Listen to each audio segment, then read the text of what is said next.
Boa noite, gente.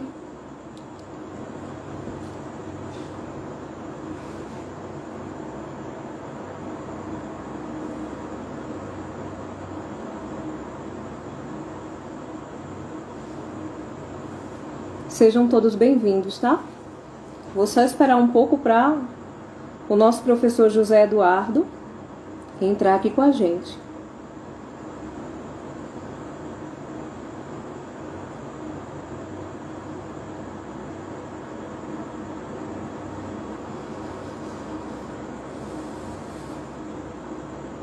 Lembrando que as perguntas que vocês quiserem fazer, é só colocar nos comentários que eu vou anotando aqui, tá bom? E aí no final nós podemos fazer esse momento respondendo as perguntas a vocês. Boa noite para quem está chegando.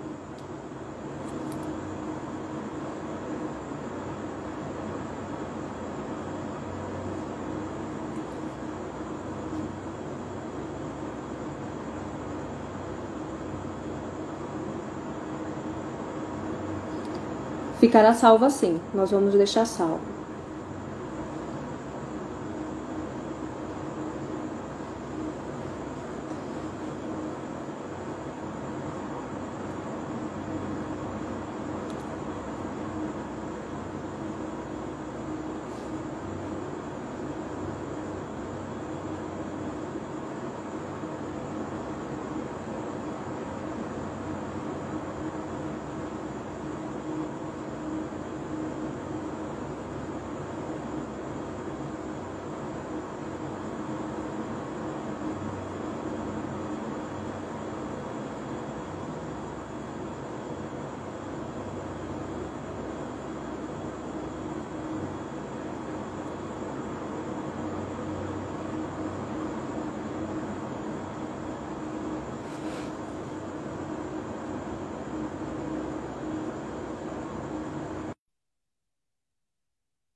Boa noite.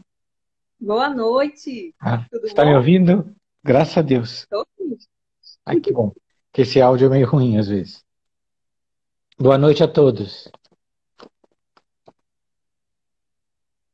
povo tá entrando, tá acenando, tá perguntando qual é a santa de hoje. Santa Miriam ou Maria de Jesus crucificado, gente. Uma grande mística do Carmelo.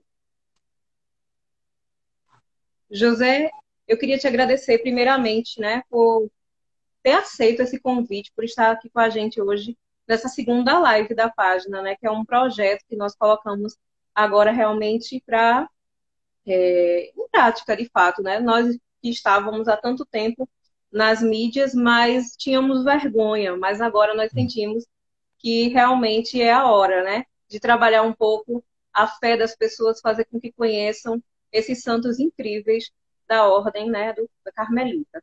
Então, para que nós não percamos tempo, eu vou pedir para que você se apresente. Primeiro eu quero agradecer as palavras, o convite. Meu nome é José Eduardo Câmara, eu sou tradutor e sou escritor também. Escrevi um livro chamado Os Anjos na Vida dos Santos, que é quase um ato de reparação ao meu anjo da guarda, que me ajudou tantas vezes e eu fui tão surdo a ele. E nos últimos anos, talvez 10 anos, a gente tem desenvolvido um pequeno trabalho de teologia vivida dos santos, que é uma expressão que o Papa João Paulo II propôs à Igreja na Novo Millennium, que é através do testemunho da vida do santo e do escrito dos santos, compreender e aprofundar a leitura do próprio Evangelho, né? Porque, como diz São Francisco de Sales, a diferença entre o Evangelho e a vida dos santos é a diferença que há entre a partitura e a música executada, né? Que a vida do santo nada mais é isso, que o Evangelho é colocado em prática, né? O santo é isso, é Jesus vivo entre nós.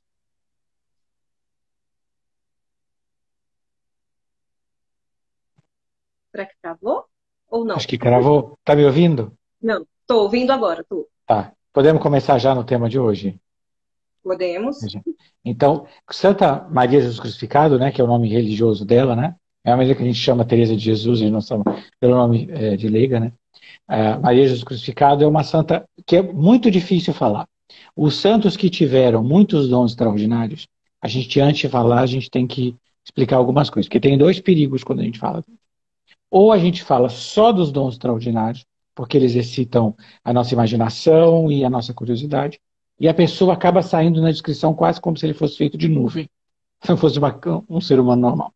Ou simplesmente ignorar, que também seria tirar uma parte da vida do santo.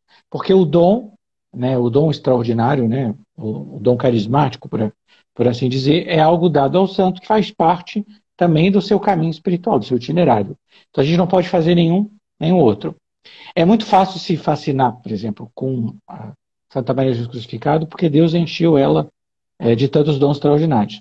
Só que a gente às vezes esquece de ver o outro lado, que Deus primeiro só pôde manifestar esses dons e pôde manter essa união com Deus porque ela era o pequeno nada, que é como ela mesma se definia, né? E essa costuma ser a pedra de toque de discernimento se um carisma é verdadeiro ou não. Que quando uma pessoa tem uma verdadeira experiência de Deus, uma experiência que a gente pode falar mística, ela se afunda na humildade. Porque diante da grandeza de Deus, a pessoa se sente completamente sem chão. No caso de Santa Maria, ainda tem uma outra coisa. Essa obediência cega que deixou, que foi quem segurou ela em tantas tribulações que ela teve que sofrer. Ela não teve uma vida nada fácil, uma vida nada comum, mas a santidade dela própria não está nisso que brilha, mas ao contrário, naquilo que os olhos não veem, né? Por exemplo, seguindo o nosso São João da Cruz, né, que é o mestre do Carmelo, Deus não faz dons externos sem antes ter feito dons internos, né? As graças mais importantes são feitas no interior da alma.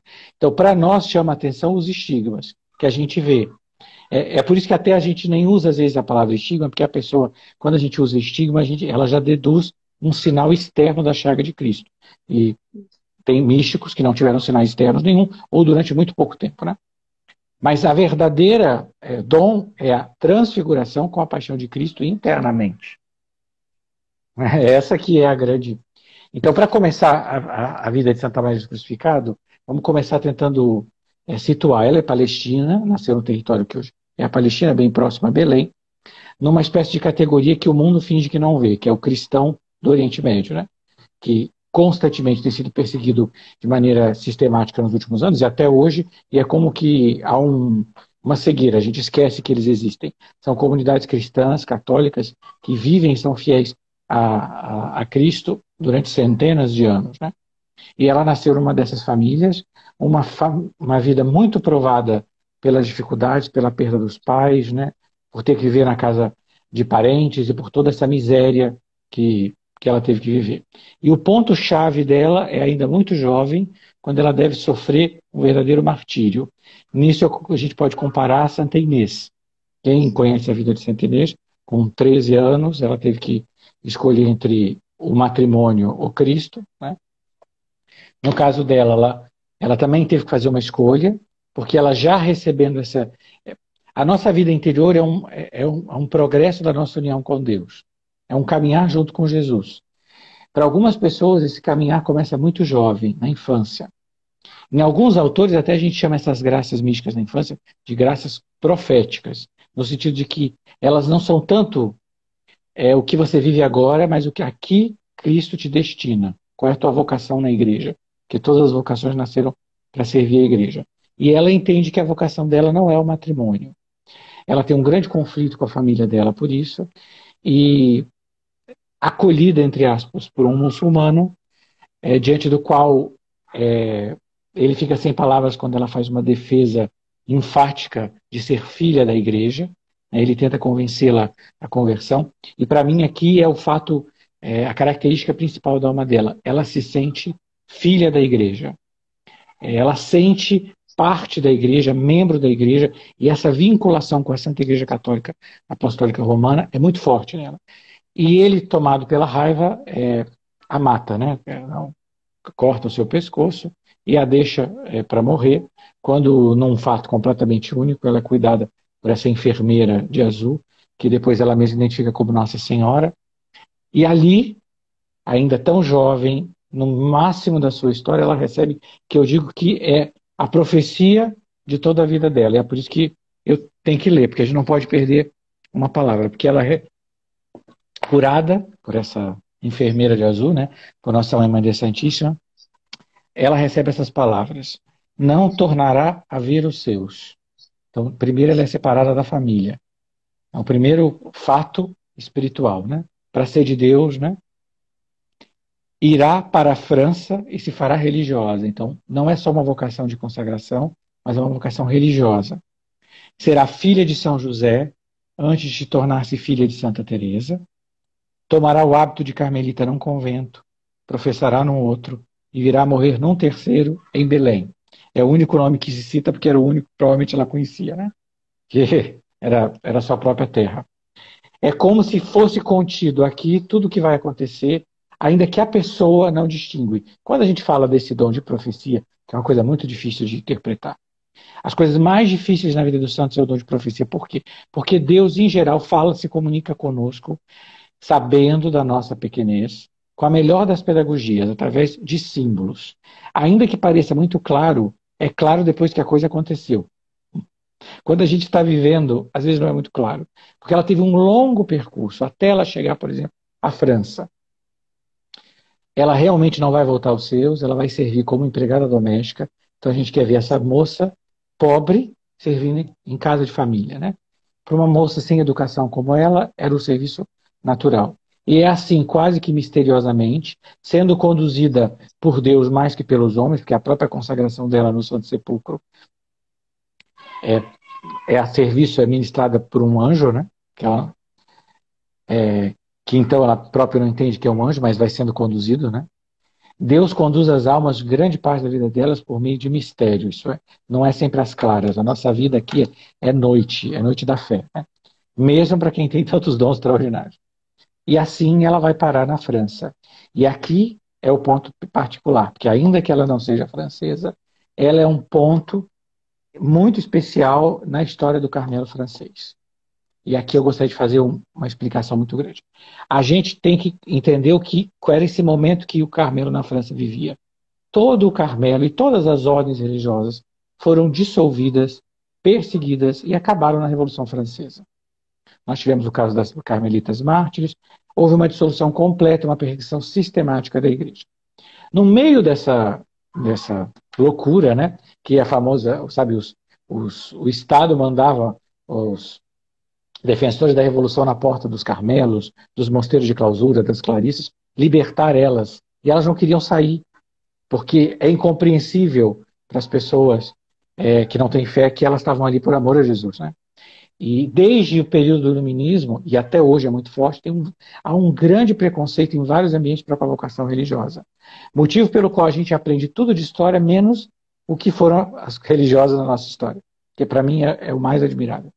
E durante esse período, aparece uma mulher, uma carmelita muito importante, que eu gostaria de lembrar dela, porque a gente tem integração, chamada Camila do Menino Jesus, que era de uma importantíssima família, muito rica, e durante esse caos, né, as carmelitas se reorganizam em casas, um grupo numa casa, um caso, né, para poder tentar manter a vida regular, e ela consegue, inclusive com um dinheiro que ela herda, que ela consegue judicialmente essa herança dela, reconstruir um Carmelo, assim que acaba o período do terror. A revolução não tinha acabado, na verdade a revolução não acabará, porque as leis anticlericais vão se suceder na França.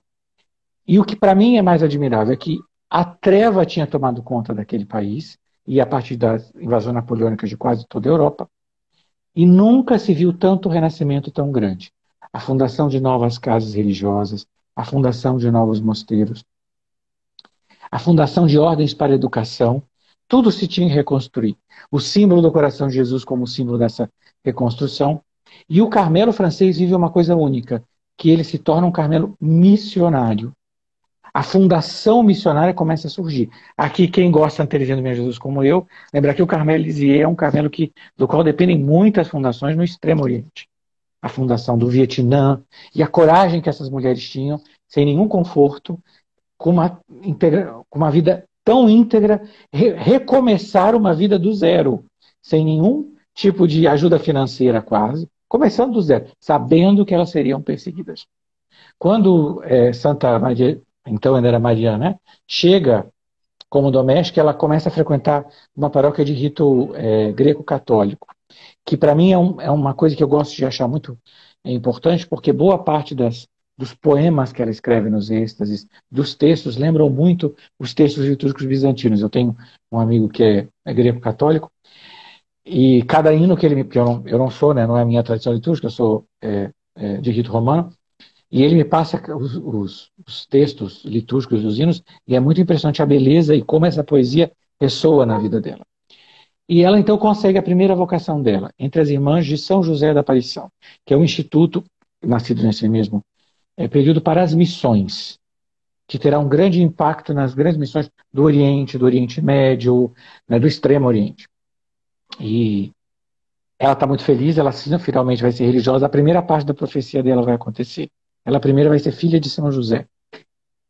E aqui acontece esse encontro, né? Sabe que a história da vida, a literatura espiritual, sobretudo, é feita de grandes encontros. São Francisco e Santa Clara, São Francisco de Sales e Santa Joana de Chantal.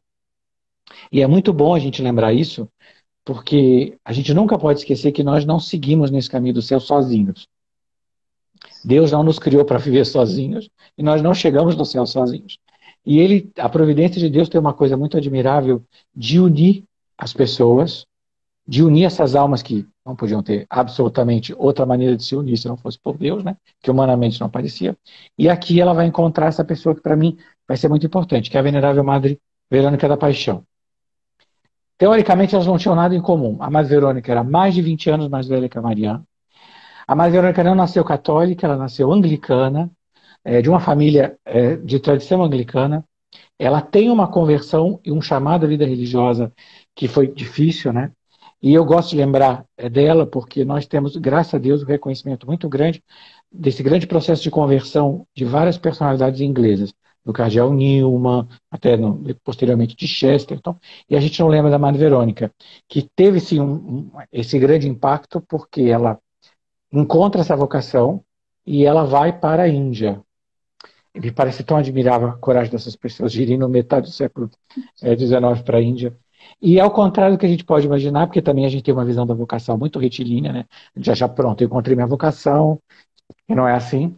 Ela sente interiormente essa voz que diz para ela, eu te quero no Carmelo.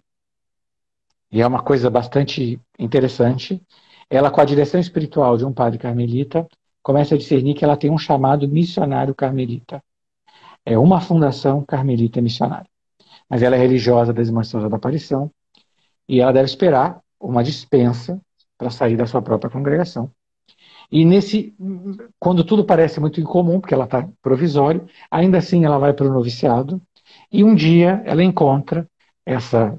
Sabe que as pessoas achavam muito engraçado a Mariana porque ela não conseguia falar bem francês. Né? Então, às vezes a comunicação não era uma coisa muito fácil, né? Porque imagina, num único convento com pessoas de tantos países, nem sempre a comunicação é a mais simples. E a Madre Verônica, quando encontra a Mariana, ela mesma vai dizer que ela compreende que é uma alma vinculada à paixão de Cristo. E isso as duas têm em comum. E o nome da Madre Verônica é Verônica da Paixão. Então, Santa Maria começa a experimentar os estigmas, né? Para quem não sabe, o que são? Fala os estigmas. É uma graça mística pelo qual a alma é transfigurada com Cristo crucificado. Isso pode dar de muitas maneiras. Nem todos os estigmas são iguais, nem todos abrem do mesmo modo, nem no mesmo dia. Isso depende da experiência, da história e do caminho espiritual de cada um. E a Madre Verônica vai ver essa coisa bastante impressionante que é os estigmas aparecerem, né? E o que vai ser aquilo para a vida religiosa? Quem nunca viveu num convento sabe que a vida religiosa não permite que a gente... muitas excentricidades, por assim dizer. Porque é uma vida toda organizada para uma missão. Então as irmãs que estão na aparição, todas são organizadas para a sua missão, para levar Jesus, né? Aquilo causa uma grande estranheza. E eu sempre achei que Deus providenciou a união dessas duas almas, que muito incomuns, para que alguém compreendesse do começo ao fim a missão da Mariana. Porque ela foi a única pessoa que encontra ela em São José da Aparição e caminha com ela até o fim, ainda que elas se separam no meio do caminho. E durante a comunhão, a Madre Verônica recebe interiormente a confirmação de Jesus que o caminho da Maria não era ali, era o Carmelo. E ela fala, Jesus, você vai ter que providenciar, porque como é que eu estou saindo de uma congregação e vou tentar tirar uma outra novista da congregação? Aí não tem sentido nenhum, né? Vai dar É, bagunça. vai, isso aí, né? E ela confia que Deus vai fazer, e realmente a Maria não é aceita nas emoções da aparição, e elas vão juntas para o Carmelo de Pau. A cidade de Pau é uma cidade nos Pirineus franceses, para tentar localizar, quem sabe, não deve dar nem 50 quilômetros de Lourdes. E é bem interessante que tanto a Maria, que também é uma mística mariana, por assim dizer, ela tem quase a vida, os anos batem com os de Santa Bernadette Soubirous, né? Não muito distinto, porque uma está em Lourdes e depois em Nevers, e a Maria está em Pau. A Madre Verônica vai para se preparar para fundar uma congregação, e a Maria vai para ser carmelita. E aqui é onde ela vai encontrar a sua vocação, né? Ela nasceu para o Carmelo, finalmente a vocação dela vai acontecer, que é ser carmelita. É filha de Santa Teresa. E para a Madre Verônica é muito difícil, porque fundar uma congregação missionária é muito difícil. Elas fundam um Carmelo formativo na França para enviar vocações para o Oriente. Isso era algo muito comum, né? Muitos Carmelos, inclusive haverá um Carmelo especificamente para o Extremo Oriente durante o final do século XIX, né? Quase todos os Carmelos do Extremo Oriente vieram da França. Havia um grande desejo vocacional. A França gerou muitos dons à igreja durante esse período, que talvez as pessoas não saibam. O grande movimento reparador de Tours, com a fundação da Confraria da Sagrada Face. A Irmã Maria de São Pedro, que talvez tenha sido uma das figuras que mais influenciaram Santa Teresinha do Menino Jesus pela devoção à Sagrada Face. A Irmã Maria Amada de Jesus, né, que as pessoas conhecem pelos Graus do Silêncio, que também escreveu um comentário a todos os evangelhos, né, para reparar e reivindicar a divindade de Cristo. E a fundação, inclusive, de novas obras carmelitas. Com a Madre Teresa do Coração de Jesus, que é a fundadora do Instituto da Adoração Reparadora, ela funda um instituto de inspiração carmelita, mais de vida contemplativa e adoração. Para dar um exemplo de como... né?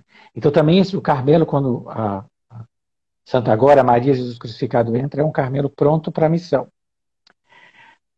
Quando a Madre Verônica vai professar, aqui ela então vai professar como terciária. Então ela não vai ser monja de clausura, elas vão fundar uma nova comunidade. A Maria tem uma visão de sobre a Madre Verônica uma cruz. E vai ser a grande cruz da Madre Verônica. Para mim, a cruz mais pesada que Deus pode dar para nós, mais do que os sofrimentos físicos, é os sofrimentos morais das derrotas. As pessoas têm uma falsa visão da vida espiritual de que ela é feita de vitórias. E São João da Cruz ensina todo o contrário, né? É um despojamento muito grande. E a Madre Verônica irá fundar, elas irão para a Índia. A Maria irá para fundar o Carmelo com as irmãs fundadoras do Carmelo de Clausura. E a Madre Verônica, então, fará para o Carmelo Apostólico. É o nome da congregação, uma congregação que ainda existe hoje, né? Bastante ativa na Índia. Para vocês terem uma ideia, eu acho que 2 irmãs morreram no caminho. Sim. Do que era o extenuante de ir de navio, porto a porto, era algo. Boa parte das irmãs carmelitas de vários conventos que iam para as missões acabavam extenuadas e tendo que voltar para a França 2 anos depois. Diferente clima, diferente natureza, diferentes animais, tudo era diferente. O calor muito intenso, o período das monções, toda uma série de dificuldades, a pobreza extrema que se vivia lá, de começar um testemunho consagrado numa terra de missão. O que mostra também como a igreja sempre teve fé que toda missão verdadeira tem que estar enraizada na vida contemplativa. Não existe missão verdadeira que não comece na vida contemplativa. A igreja não sobrevive sem contemplativos. Sem essa raiz oculta, né? Almas raízes, tem uma Carmelita espanhola que fala isso. Que conseguem fazer o sustentáculo de uma diocese, de uma missão, de uma paróquia, nada começa. Então, se começam essas 2 missões ao mesmo tempo. As 2, providencialmente, não vão dar certo de diferentes modos. A Maria vai professar lá, né? Como a profecia disse, ela entra numa cidade e professa em outra. Ela tem uns tremendos ataques do demônio, né? Obsessões, possessões, tentações e visivelmente a situação em Mangalore, né, que a cidade não vai ficar. Ela tem que voltar para Pô. Passa um tempo também, não, as coisas não ficam boas para Madre Verônica, e ela também tem que voltar para Pô, mas agora para ser realmente carmelita de clausura. Então agora as coisas mudaram, porque antes ela era a mestra da Maria, agora a Maria é a mestra dela. Agora a Maria Jesus Crucificada, essa irmã, que humanamente é tão ignorante, vai ser a mestra dela, inclusive mudando o nome dela, porque ela muda de nome, ela professa com Maria Teresa de Jesus, que também mostra um entrar no carisma do Carmelo. Ela se torna filha de Santa Teresa. E as duas vão ter que participar dessa grande aventura que é a fundação do Carmelo de Belém. Que ninguém pode imaginar o que foi fundar numa região que não havia maioria católica, com todas as dificuldades políticas do século XIX, um Carmelo em Belém e um Carmelo profético. Inclusive, quando elas chegam à dificuldade da fundação, é porque Jesus mostra para Santa Maria Crucificada essa torre, né, que deve ser, o Carmelo deve ser em forma de torre, e ninguém consegue entender. Eu tenho uma cena que ela explica para a Madre Verônica que ela tenta fazer uma maquete para mostrar para quem está construindo, que é uma coisa. E é lá que Santa Maria do Crucificado vai morrer. E eu estou resumindo a vida dela toda para depois a gente poder repassar a espiritualidade dela, né? E aqui vem a parte mais difícil da Madre Verônica, que agora é venerável. Porque ela tem que viver sem a Mariana. E agora a noite vem difícil, porque a gente tem uma impressão muito estranha da santidade, como se os santos fossem criaturas um pouco descoladas do mundo, né? Ou das afeições, ou das amizades. Deus uniu as duas e agora Deus separou as duas. E ela se vê em Belém, numa terra diferente da dela, de costumes diferentes, e ela retorna para Pô. Não tinha mais praticamente ninguém que ela conhecesse. E ela vai morrer ali depois de muitos anos, não tendo, ela só vai ter visitas do Carmelo Apostólico, então ela vai ser fundadora de um instituto que ela não vai ver florescer. Que para mim também a gente tem que definir o termo fundador. A gente gosta do termo fundador, cheio de honras e glórias, e às vezes o caminho de Deus não é assim. E eu vou dizer que o Carmelo sabe muito bem, a maternidade e paternidade espiritual no Carmelo sempre foi marcada pela cruz. Seja o tanto que Santa Teresa sofreu, seja a perseguição que São João da Cruz sofreu, não só durante a reforma propriamente, mas depois da morte de Santa Teresa. Né? Sem essa cruz, o Carmelo não seria o que é. Então também a gente não define a fundação ou a glória do fundador só pelo triunfo, mas pela cruz. E é aqui que a espiritualidade das duas se encontram. É que nós vivemos nesta vida o mistério da cruz pela igreja. Completo na minha carne o que falta a paixão de Jesus Cristo pelo seu corpo. Tanto é que a união grande de Santa Maria do Crucificado, que para nós a gente nunca devia esquecer, era com sua santidade o Beato Pio IX. Ela foi filha do Papa, total e completamente. O Papa Pio IX teve que viver a despojamento da igreja, teve que ir para o exílio, teve que ser o primeiro do que nós chamamos papas prisioneiros. A igreja se viu despojada de todos os bens, mas ainda assim é o Papa que proclamou o dogma da Imaculada Conceição, o dogma da infalibilidade papal, e fez o Concílio Vaticano I. Todos os eventos, sobretudo o Concílio Vaticano I, que Santa Maria do Crucificado viveu. Porque esses êxtases todos não são para uma espécie de imaginação, mas para viver o mistério da igreja. E isso foi a missão dela. Ela vivia a paixão pela igreja, ela suportou essas duas grandes possessões pela igreja, porque ela tinha uma vocação reparadora, ela tinha uma vocação para a igreja. A igreja era perseguida em todos os cantos, sistematicamente, a vida consagrada era perseguida, e para que a igreja tivesse essa força missionária, haviam almas escondidas, é preciso que haja pequenos nadas para que alguém trabalhe. Se a gente não aprende a gente hoje fica muito encantado com a nova evangelização, achando que ela significa só usar meios de comunicação, ou fazer grandes coisas brilhantes. Todas são coisas muito boas, mas nenhuma obra tem fecundidade na igreja se não é pelo mistério da cruz. Nós pregamos a Cristo e a Cristo crucificado. Algumas pessoas pregam a Cristo crucificado com a boca, outras pessoas têm que pregar no seu martírio cotidiano, mesmo com sinais externos. Para Santa Maria do Crucificado, os estigmas eram um peso. Não pelo sofrimento, mas porque, sendo ela uma alma tão apagada, tão entregue a Deus, qualquer coisa que a destacasse é ruim. Esse é um sinal também que às vezes as pessoas perguntam, mas hoje tem pessoas assim. Com certeza o Espírito Santo não para na igreja, mas nós temos essa pedra de toque. As pessoas que realmente têm o dom de Deus se sentem de tal maneira pequenas diante dele que elas querem se esconder. Não é um sinal do Espírito Santo gostar de holofote. Muito pelo contrário. E tanto é que Jesus quis ela, não um Carmelo. Porque o Carmelo nasceu para a igreja, a reforma do Carmelo nasceu para os sacerdotes. Né? Santa Teresinha diz muito bem, né? O que eu vim fazer no Carmelo foi isso. Né? Ela veio para a santificação dos sacerdotes, ela veio para as almas. E para que as almas se salvem é preciso que elas rezem. E é nesse itinerário de vida eclesial, que a gente pode dizer foi uma alma eclesial, né? Uma mística eclesial, é que vem todos esses dons extraordinários.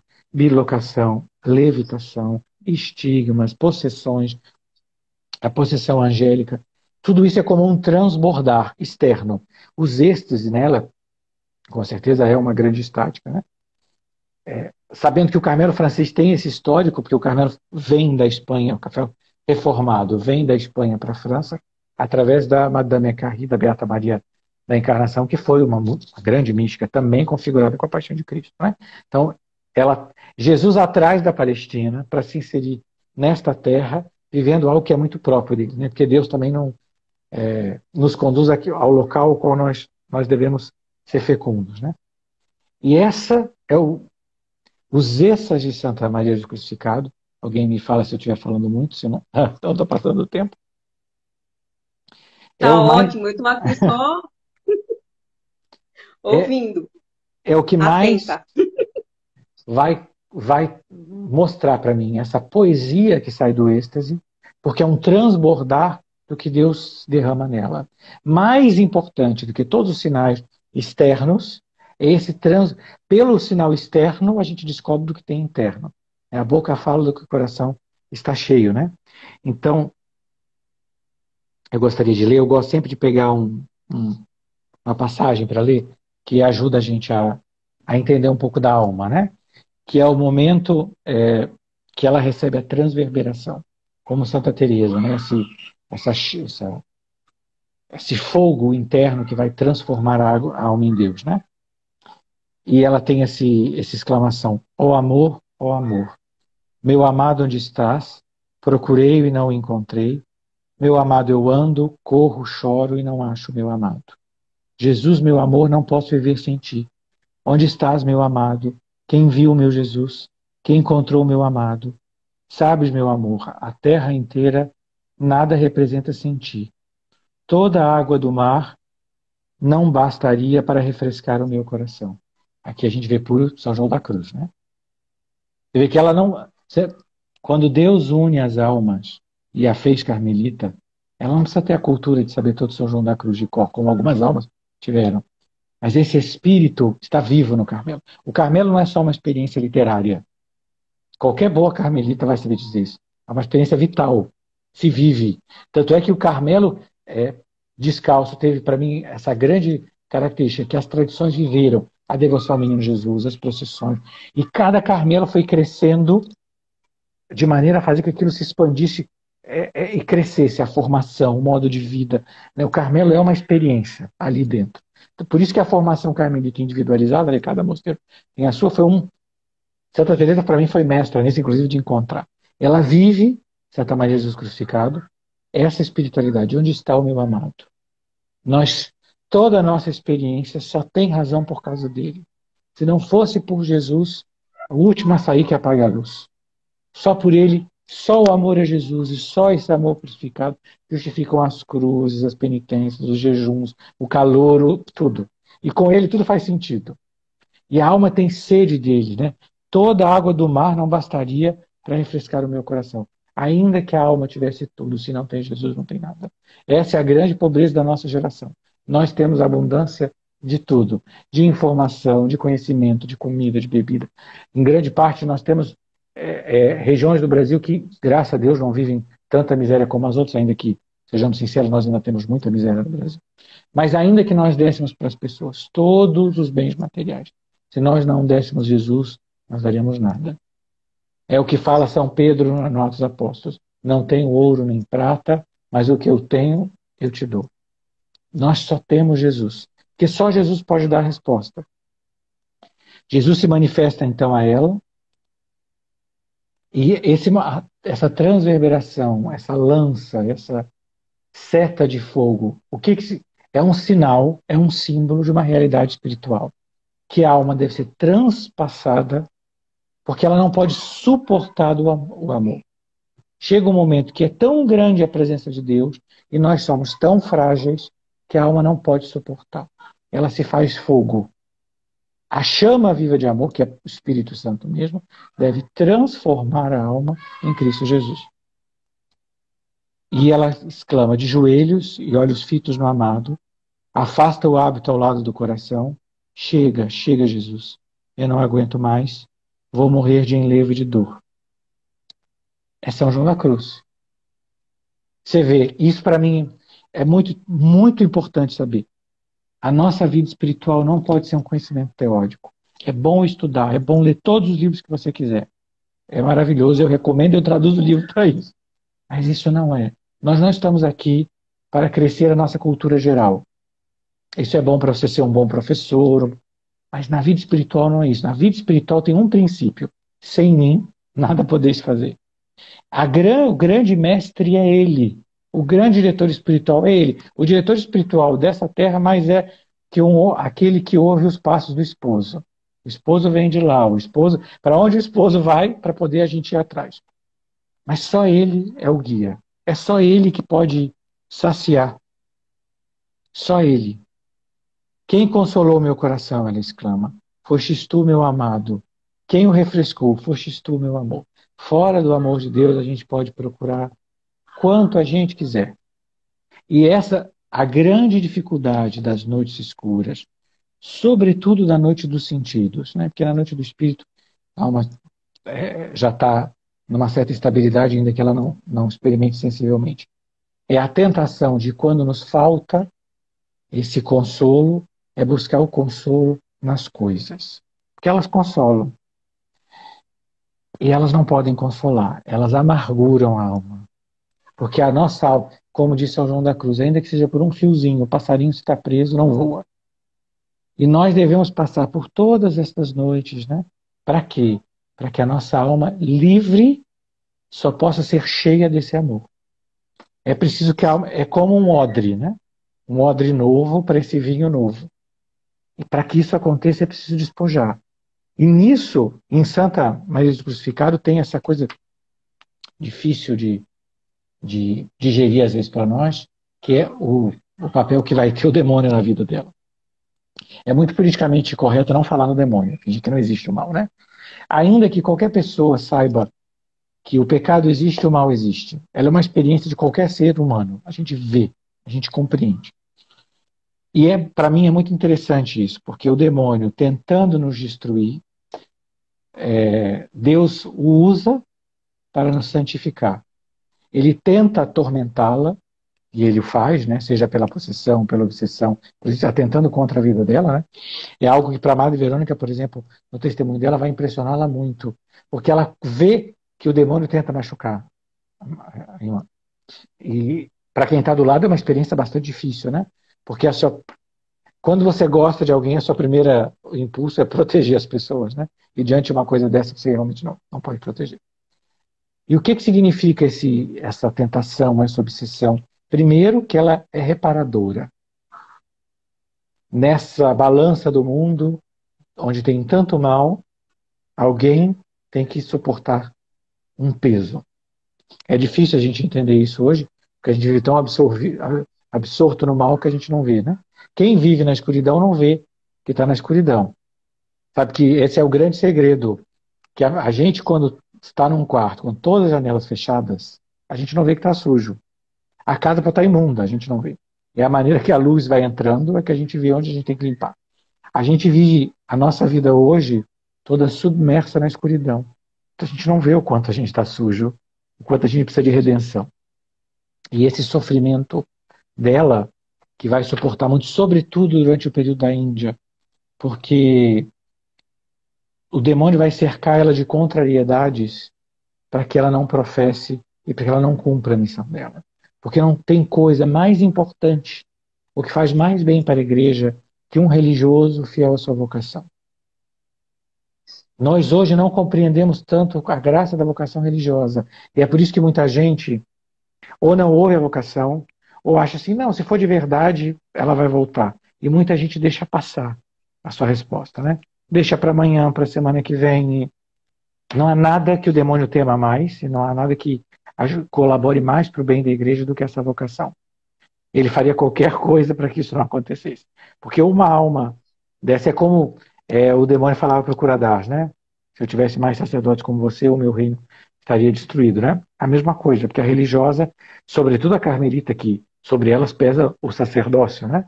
Elas estão lá proeios, né? Pelo Carmelo. Eu vou dizer o que me impressionou em toda a possessão de Santa Miriam. É esse trecho de quando ela sai da possessão. Porque sabe, o que ela faz na possessão não é culpa dela, ela deve suportar apenas a humilhação. E é uma grande humilhação, que ela é tratada como louca. Essa existe uma grande provação que Deus dá a vários místicos, que é ser tratado como louco. Né? Na biografia de Santa Gema Galgani, por exemplo, é algo que é uma provação tremenda, né?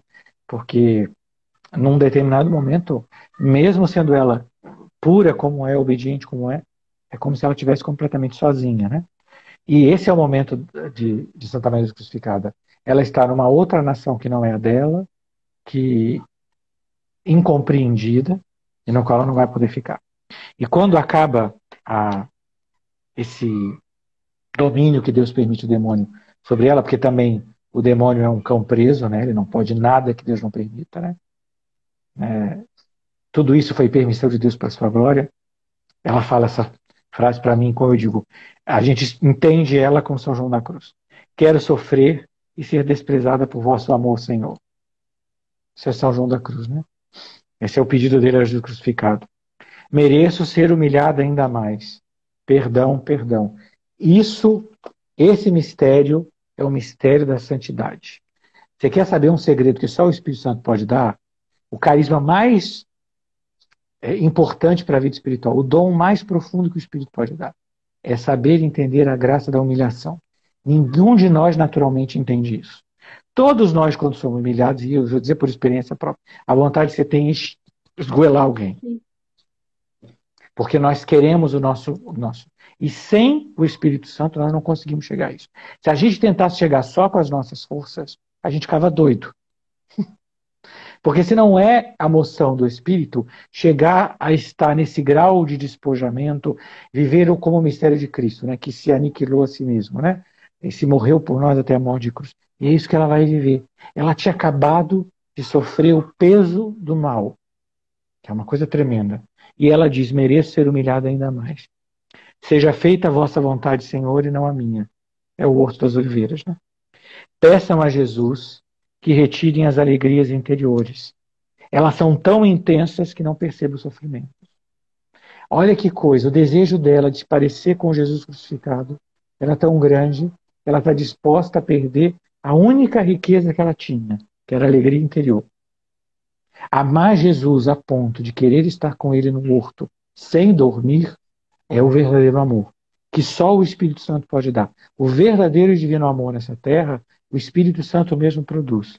Como diz a Sagrada Escritura, essa caridade que o Espírito Santo derramou em nossos corações. Essa caridade é esse divino amor, que transforma a alma em Deus. E se ele não derrama, nós só podemos pedir. Nós já recebemos no batismo, nós temos tudo que nós precisamos no nosso batismo. Deus espera de nós a nossa correspondência e que a gente siga o caminho dele. A gente seja, como Jesus pediu a Irmã Maria de São Pedro, né, Carmelita de Tours, eu preciso de Verônicas para a minha sagrada face. Quem está disposto a subir o Calvário e ser como a Verônica, terá a recompensa da face de Cristo ser impressa na alma dele. Quem escolhe fugir do Calvário é diferente. Senhor, eu adoro a vossa palavra, a terra há de passar, mas nunca a vossa palavra. Maria, minha mãe, vinde socorrer-me. Gritai todos comigo. Jesus, despertai-nos. Para mim, essa era a oração do nosso tempo. Despertai-nos. A gente está dormindo. A gente não encontrou Cristo, a gente está dormindo. Cristo crucificado, que continua em cada irmão nosso que sofre, em cada martírio dos nossos irmãos, que são tantos, no Oriente Médio, na África, na Ásia. Quantos dos nossos irmãos? Nós dormimos. É o mistério do Horto das Oliveiras. É o Beato Maria Eugênio do Menino Jesus. Para mim, uma das coisas mais importantes que ele percebeu na doutrina dele é o mistério do horto. O mistério da igreja vive nesse mistério do horto. É Cristo que sobre si assume os pecados do mundo e as almas que com ele assumem os pecados do mundo. É a opção de vocês também não puderam vigiar comigo uma hora. Que é difícil, né? E nós somos aqueles que dormem. Que a gente gosta de pensar. A gente tem uma visão muito soberba de quando a gente ouve o Evangelho. A gente pensa assim, eu nunca faria isso. Porque a gente pensa que a gente é muito melhor que os apóstolos. Mentira, porque nós somos exatamente como homens, né? Pedro é o tipo, a gente ouve e fala, gente, nunca. Ele nega Jesus, nós somos muito pior que isso. Porque a gente não precisa nem esperar a noite da paixão. Né? Não chegou nem a noite ainda, a gente já está assim. A gente adormece. Se Deus não nos desperta, a gente fica nesse torpor. Senhor, aceito tudo o que quiserdes. Amor, amor, não sois conhecido. Então a gente pode dizer com certeza que Santa Míria também é a mística do amor desconhecido. O amor não é amado porque não é conhecido. A grande vocação da Carmelita é dar testemunho vivo no mundo deste amor absoluto. O só Deus basta é isso. É dar testemunho para o mundo que acha que acumulando tudo e tendo todas as riquezas, belezas, tudo que pode vai ser feliz, que todo este mundo passa, nada é diante do amor. O testemunho que ela dá de vida, que o Carmelita e a Carmelita dá de vida é este, que o amor só é quem triunfa no fim.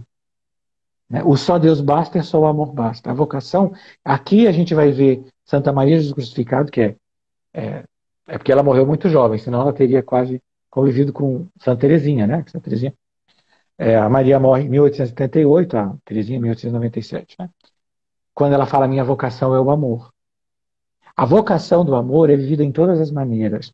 Existe uma espécie de mito que é dizer assim, do santo normal. Por que eu digo que é um mito? Porque nem a santidade é uma coisa estranha, nem ela é uma coisa normal, porque depende do que é normal. Porque tem que ver, hoje em dia as pessoas acham que normal é todo tipo de coisa, né? A gente liga a televisão e o que eles acham que é normal está muito longe de ser o que é conforme o Evangelho, né? Então a gente gosta de pensar assim, em Santa Teresinha como uma santa normal e Santa Mília como uma santa extraordinária. Nenhuma das duas é normal, no sentido de que todas elas transbordam em amor.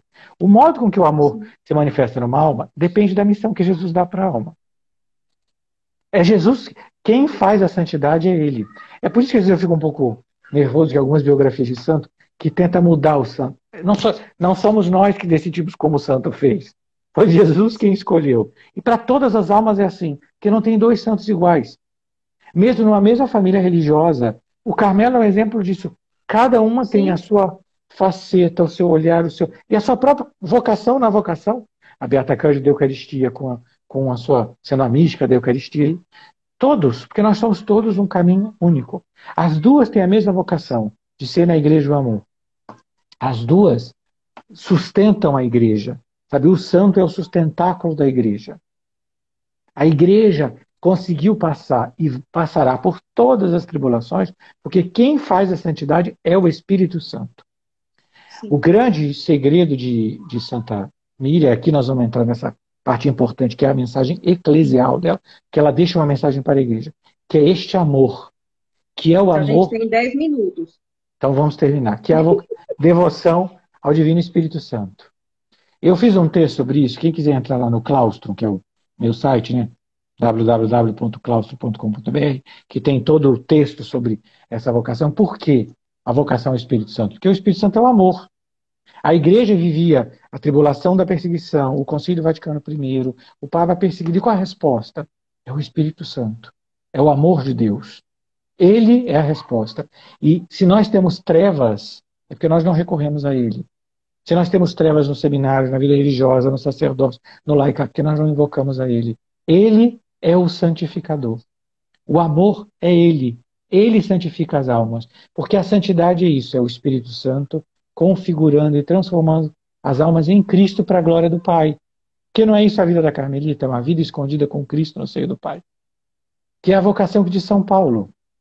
E não importa onde você vai viver sua vocação carmelita. Você vai viver como a consumata, Maria Antonieta dizer, como uma carmelita no mundo, ou se você vai viver como Santa Teresinha do Menino Jesus. Se você vai morrer jovem, ou você vai morrer idosa. Porque eu não sei, você não sabe, só Jesus sabe.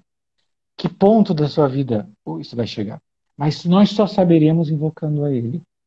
Só o Espírito Santo vai ser a luz. E se nós estamos se a gente quer invocar, como ela fala, gritai todos comigo, Jesus, despertai-nos. Só desperta quem? O Espírito Santo. Ele desperta. Ele chacoalha a nossa indiferença. E se nós não invocamos, pedimos e adoramos esse Espírito, ele não é um sentimento, ele não é uma energia, ele é a terceira pessoa da Santíssima Trindade, que, como diz o credo, que com o Pai e o Filho é adorado e glorificado. Ele merece, ele é digno de toda a nossa adoração. E Deus espera, para tirar o nosso torpor, que nós nos entreguemos e consagremos a Ele, para que Ele seja a nossa santidade. A treva, nós sempre teremos perseguições. Nós não somos deste mundo. Mas a nossa força será esse Espírito. Quem será a força da missão? Quem será a força da santidade? Será Ele. Eu já falei muito, né? Não, Vê se tem alguma pergunta. Tá ótimo. Quem quiser ler o texto sobre o Divino Espírito Santo, entra lá que tem um texto sobre esse tema no claustro. Inclusive, eu vou printar o site todo e vou colocar com o link para que ninguém perca. E também vou colocar nos stories, porque aí todo mundo já vai direto. Muito obrigado. Será que teve alguma pergunta? Eu não consigo enxergar quase, se alguém fez. Perguntaram por que o coração dela ficou na França. Aí, se eu tenho que ver. Falar nisso, eu vi, os documentos da causa de canonização dela foram publicados em italiano, né? E eu estou... Se alguém tem alguém que venha da Itália, por favor, porque é muito difícil hoje comprar livros importados, né? Porque sai muito caro e porque é muito difícil. Porque eu gostaria de ter... Tem muitos pontos, porque por exemplo, a biografia do Padre Strati, né? Que é o diretor dela, né? Porque a gente nem teve tempo de falar que ela foi... O papel que ela teve na Congregação do Sagrado Coração de Betarrã, é uma biografia que a gente pode dizer antiga. Que a gente tem que lembrar que numa causa de beatificação, com o tempo, vem muitos documentos. E a gente tem acesso a muita coisa. E isso, para mim, é o mais importante, porque a gente começa a ter acesso a fontes, a testemunhos, né? Para mim, o mais admirável numa causa é o testemunho de quem convive com a pessoa. Porque quando a gente lê um texto, mesmo de Santa Teresinha do Menino Jesus, é assim, a gente vê ela internamente, quando a gente lê a história de irmão. Quando a gente vê o testemunho das irmãs, a gente vê como as irmãs viam ela. E como ela tinha, por exemplo, falo do bom humor dela, de como ela fazia imitações. E a gente vê surgir aquela pessoa inteira. Porque para mim o mais bonito é que o santo não é um marionete. O Espírito Santo transforma aquela pessoa num ser humano encantador, né? Com todas as suas potencialidades. E eu acho isso lindo. Então, eu acho História de uma Alma incrível, né? É um livro incrível. Mas existe um livro que eu amo, que é uma noviça de Santa Teresinha. Eu também. É a noviça de Santa Teresinha. Então, é incrível, né? Como é que ela interpreta Santa Teresinha, como é que ela fala de Santa Teresinha. É incrível. Então, e porque a gente vê como essa vocação teresiana, por assim dizer, foi vivida por ela. Porque ela foi diretamente como ela viveu, por exemplo, a oferta ao amor misericordioso. Sim. Né? Porque também essa é uma experiência, né? Porque sendo noviça dela, mais que noviça, eu sempre achei que as duas ficaram amigas. Porque eu acho que existe um grau de formação que exige da gente essa amizade, essa troca, né? Tem um momento também que eu gostei muito, como também eu gosto de conselhos e lembranças. Porque eu acho que as últimas palavras, em geral, porque você vê quase a Santa Teresinha ao vivo. E ela era uma mulher brilhante.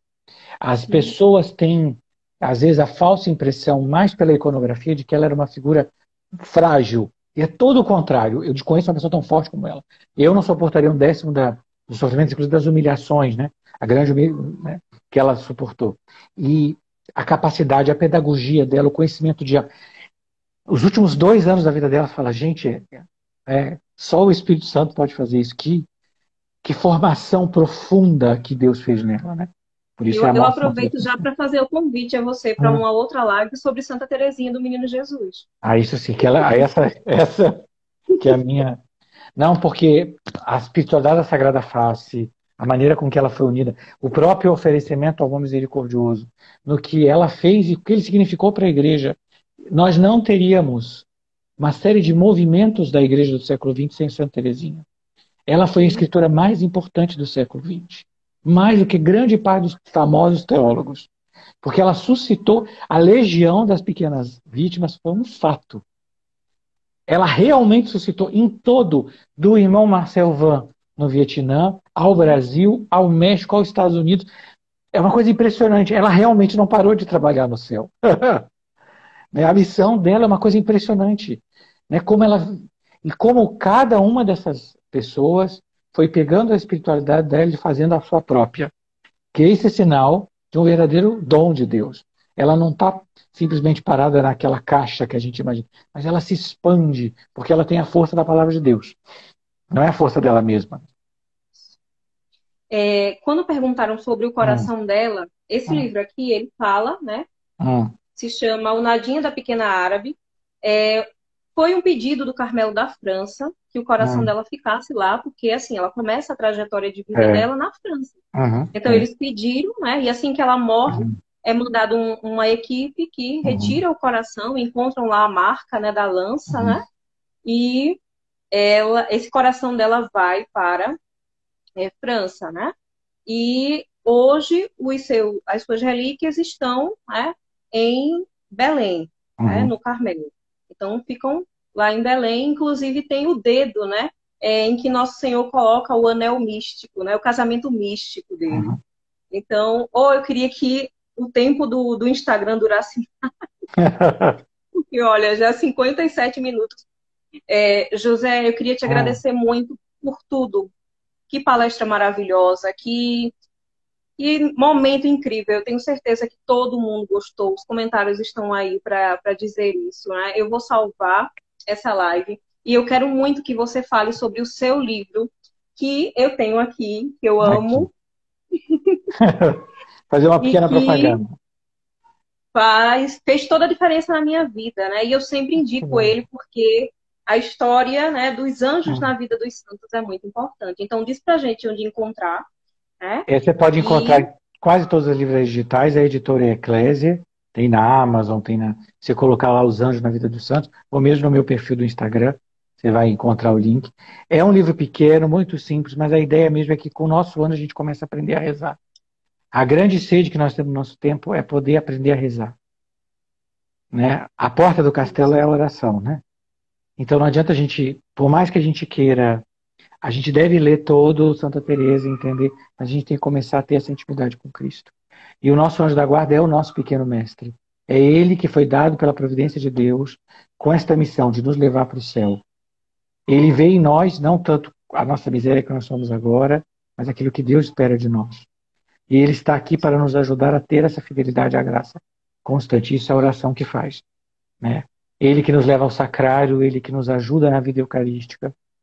E a gente precisa dele e a gente precisa pedir desculpa a ele. Porque ele está sempre do nosso lado e a gente finge que ele não está. Isso é uma verdade. Então, gente, olha, esse livro aqui é maravilhoso. Não deixem de comprar porque é muito bom. Eu me encantei. Tem a experiência de vários santos com os anjos da guarda. Mais uma vez, eu quero te agradecer muito. Tá? Deus te abençoe. Santa Miriam interceda sempre por você. E vamos marcar nossa próxima live. Claro, sobre Santa Teresinha. Sobre Santa Teresinha, para poder estar aqui com todo mundo novamente. E eu vou me despedindo, né? Que Santa Miriam possa abençoar todos nós. Aqui um pedacinho, né? Do paninho que limpava as chagas dela. Então, que Nosso Senhor possa abençoar todos vocês, né? Muito obrigada novamente e até a próxima. Eu que vou deixar agradeço, salvo. Deus lhe pague. Tchau.